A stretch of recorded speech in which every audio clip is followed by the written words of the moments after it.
আপনার সাথে জিন আছে কিনা বুঝবেন কিভাবে? আপনাদেরকে আজকে কয়েকটা কথা বলি। যদি এই ধরনের সিমটম, এই আলামতগুলো আপনার ভেতরে থাকে, জানবেন যে আপনার সাথে জিনের প্রভাব বা ইফেক্ট আছে। যদি এই আলামতগুলো না থাকে, প্লিজ কেউ মনে করবেন না যে আপনার ভিতরে জিন আছে। এটা ওয়াসওয়াসা, মারাত্মক ওয়াসওয়াসা। আপনার ঘুম, খাওয়া সবকিছু নষ্ট করে ফেলবে। আপনার সাথে জিন আছে কিনা বুঝবেন কিভাবে? বা আপনার উপরে এই ধরনের কোনো প্রভাব আছে কিনা বোঝার কয়েকটা আলামত আছে। জাগ্রত অবস্থায় কয়েকটা লক্ষণ আপনাদেরকে বলি। এখন শুরুতে বলি, এই আলামতগুলো যদি আপনার মধ্যে থাকে তাহলে জেনে নেবেন আপনাকে একজন প্রসিদ্ধ রাকির কাছে যাইতে হবে। রুকিয়া সেন্টার যেগুলো, আমি বলছি না হুজুরের কাছে আসেন, হুজুর এগুলো কাজ করে না। রুকিয়া সেন্টার ঢাকায় যেগুলো আছে, এই রুকিয়া সেন্টারগুলো মানে এরা স্পেশালিস্ট, এগুলো নিয়ে কাজ করে। এদের কাছে যাবেন এবং তদবির নেবেন। হার্টে ব্লক ধরা পড়ছে, আপনি যদি ডায়াবেটিসের ডাক্তারের কাছে যান, কাজ হবে? হবে না। আপনার পেটে পীড়া হয়েছে, পেটে ব্যথা, কিডনিতে পাথর হয়েছে, আপনি যদি এখন যান মনে করেন চোখের ডাক্তারের কাছে, কাজ হবে? হবে না।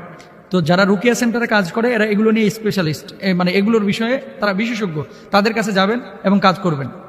আমরা যেটা করি আমল দিয়ে দিই আর কি। যাই হোক, এখন আপনাদেরকে বলি যে জাগ্রত অবস্থায় যদি এই সমস্ত লক্ষণ পান, জানবেন যে আপনার কাছে বদজিন আছে। এক নাম্বার, কিছু মানুষের কোনো কারণ ছাড়াই মাথা ব্যথা, ঘুম ঠিক আছে, খাওয়া ঠিক আছে, কোনো টেনশন নাই, তারপরেও সারাক্ষণ মাথাটা জিমায় আর চিনচিন করে মাথা ব্যথা করে।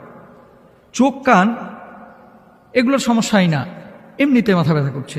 দুই নম্বর, কিছু মানুষ দেখবেন ইবাদতে মোটেও মজা পায় না, নামাজ পড়তে ভালো লাগতেছে না, জিকির আজকার ভালো লাগতেছে না, তেলাওয়াত ভালো লাগছে না, আল্লাহর প্রতি বিরূপ ধারণা আসতেছে, মানুষকে দেখলেই মেজাজ খারাপ হয়ে যাচ্ছে, আব্বাকে দেখলেও মেজাজ খারাপ হয়ে যায়, আম্মাকে দেখলেও মেজাজ খারাপ হয়ে যায়। এরকম হয় কিন্তু অনেক সময়। যদি এরকম ইবাদতে বিমুখতা আসে তাহলে জেনে নেবেন যে কিছু একটা আপনার ভেতরে ঘটছে। তিন নম্বর, মেজাজ বিক্ষিপ্ত হয়ে থাকা এবং সবসময় মেজাজ একেবারে হট টেম্পারে থাকা। ভালো কথা, আপনি সালাম দিচ্ছেন, কিছু লোক দেখবেন আসসালামু আলাইকুম বলার পরে সেট করে ওঠে, কার জিনিস পাও না খালি সালাম দাও, আছে এরকম। খাবারের কথা বলতেছেন, একেবারে সেট করে ওঠে, মানে রাগে যাচ্ছে, খুব রূঢ় আচরণ করছে, উগ্র মেজাজে আচরণ করছে। 4 নম্বর। 5 নম্বর, অনেক সময় খিঁচুনি বা মৃগী রোগী যেগুলা রয়েছে, মৃগী রোগ এটা অনেকেরই রয়েছে, আর অনেকে খিঁচুনি এই যে জিনের প্রভাবে কিন্তু অনেক সময় হয়ে থাকে।